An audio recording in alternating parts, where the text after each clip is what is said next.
l'application des méthodes à l'estimation des biens immobiliers urbains d'habitation. Commençons par aborder l'estimation des appartements. Première partie. Les appartements représentent le type de bien immobilier le plus facile à estimer. En effet, ils ont tendance à avoir un marché important et la plupart des facteurs de valeur sont facilement appréhendables avec un peu de bon sens. Les facteurs de la valeur. Voyons tout d'abord les facteurs liés à l'immeuble, et plus précisément la situation. Certaines villes ou communes sont beaucoup plus appréciées que d'autres. De ce fait, l'adresse seule constitue parfois un facteur de valeur. Il faut analyser le quartier à travers ses caractéristiques, son environnement, ses équipements, la proximité des transports, etc. L'emplacement du bâtiment doit être soigneusement étudié.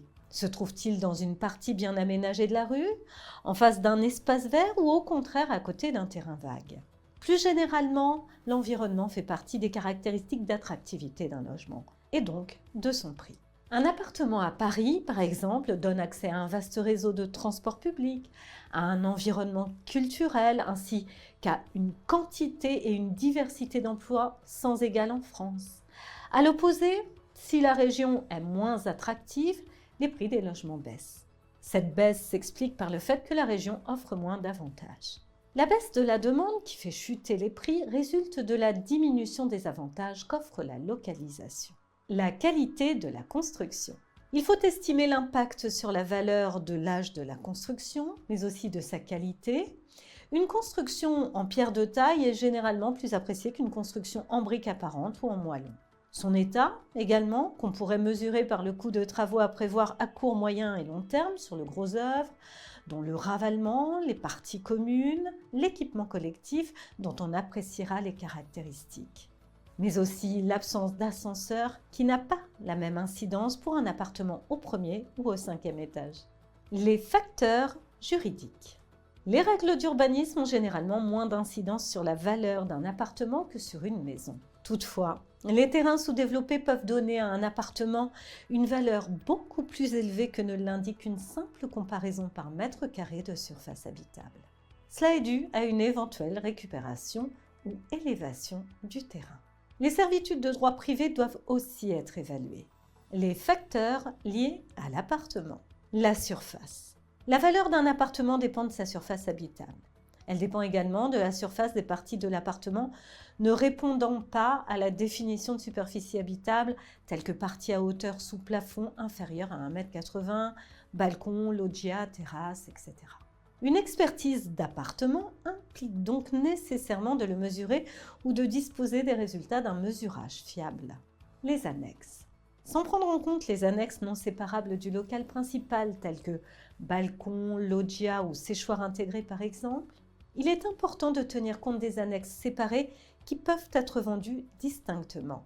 Parfois, l'absence d'un parking en zone urbaine est un facteur dévalorisant au-delà de sa propre valeur marchande.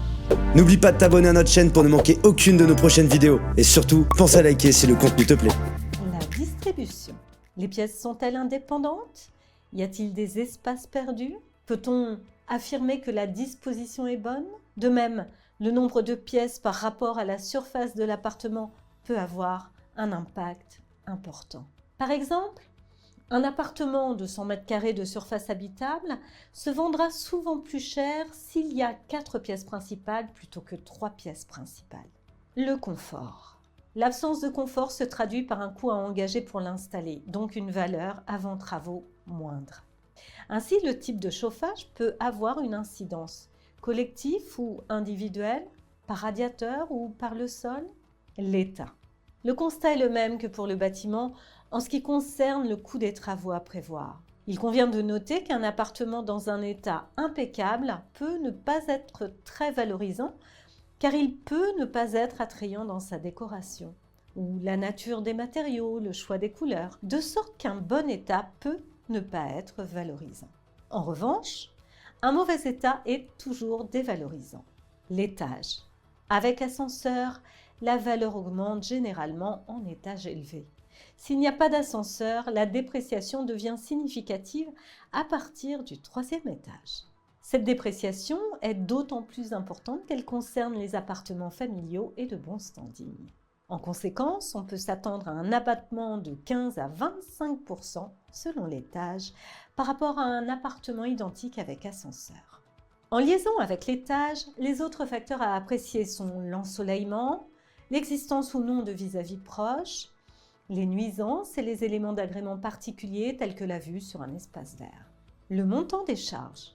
Les appartements situés dans des immeubles de grande hauteur peuvent être dépréciés en raison de charges élevées. Dans certains cas, un chauffage collectif ou de grands espaces verts à entretenir peuvent avoir un impact. De plus, les difficultés de gestion dues à l'insolvabilité de copropriétaires se répercutent sur la tenue de certains ensembles dont les valeurs sont très dépréciées.